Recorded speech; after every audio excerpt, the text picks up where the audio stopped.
Hello, I'm Christine Irvine, and today I'm just going to talk to you a wee bit about Harry Potter.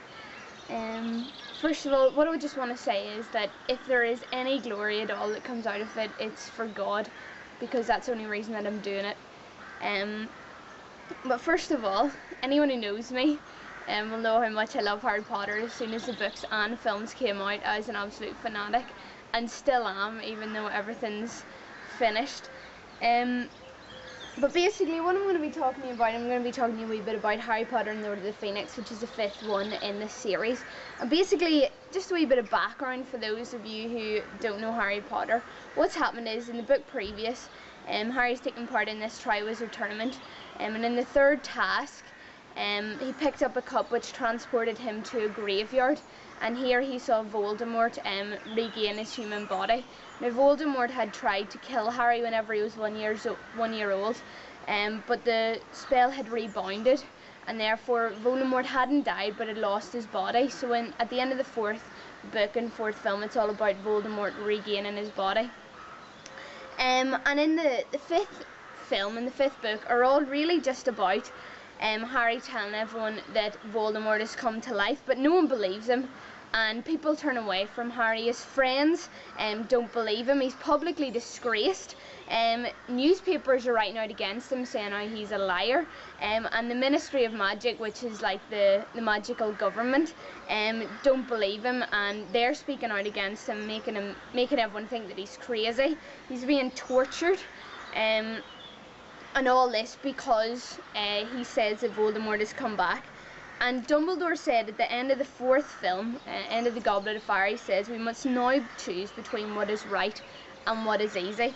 And it would have been really easy for Harry to just say, you know what, I've taken so much grief, all I'm trying to do is tell the truth, but you know what, stuff it, like, it's not worth it.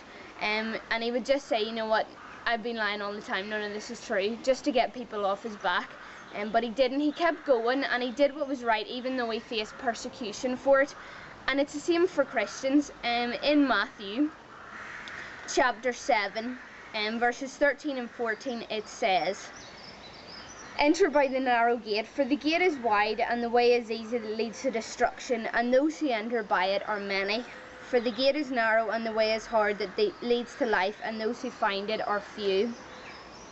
We can do what is easy and follow the world, or we can follow Jesus even though it's difficult. And Jesus himself never said that the Christian life was going to be easy. In fact, he told his disciples quite the opposite. Matthew 16 verses 24 to 26. Jesus says, "Then Jesus told his disciples, 'If anyone would come after me, let him deny himself and take up his cross and follow me. For whoever would save his life will lose it, but whoever loses his life for my sake will find it. For what will profit a man if he gains the whole world and forfeits his soul? Or what shall a man give in return for his soul?'" We have to deny ourselves the things of this world, things like sex before marriage, things like getting drunk, taking drugs, smoking, swearing, and lots more, even though the world says that these things are normal and right. And just like Harry, we're going to get slagged off for this.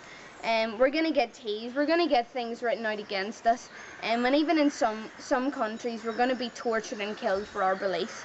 But even in the face of this, we must persevere like Harry, even in spite of friends turning away, people thinking that we're uncool. All of this, we have to stay strong, because Hebrews 12 verses 1 and 2, very, very famous words, say, "Therefore, since we are surrounded by so great a cloud of witnesses, let us also lay aside every weight and sin which clings so closely, and let us run with endurance the race that is set before us, looking at Jesus, the founder and perfecter of our faith, who for the joy that was set before him endured the cross, despising the shame, and is seated at the right hand of the throne of God."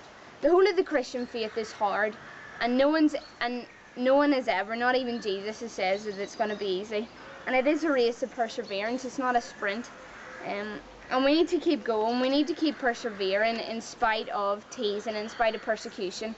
And at the end of Harry Potter 5, people realise that Voldemort is back, and Harry is shown to be correct. And it's going to be the same in the Christian faith. people are going to realise that, you know, that sooner or later they're going to realise that we've been right all along, that Jesus is alive. He died on the cross, but he rose again. And whether that is going to be too late whenever Jesus comes back, or just in time that they too can know Jesus as their personal saviour. But Harry at the end was vindicated. Everything that was written against him in the newspapers and everything, friends came back to him and everything was okay in the end because he persevered. Because he didn't do what is easy, he did what is right. And I just want to say that remember what Harry did. Remember that in spite of all the persecution that he faced, he persevered because he knew that what he was doing was right, even though he was being tortured for it, even though he was having a really, really horrible time of it. He did not once think to say, oh wait, I may as well just lie just to get out of it. And just because the life that we're going to have is hard, the Christian life, we're going to get tortured as well. We're going to be persecuted, maybe.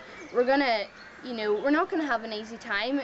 The whole world isn't going to like us, but we just need to remember that Harry persevered, and that in the end we're going to be vindicated. In the end, that it's all going to be for Christ, and we're going to be vindicated in heaven. So yeah, remember Harry, and remember his perseverance, and see you later.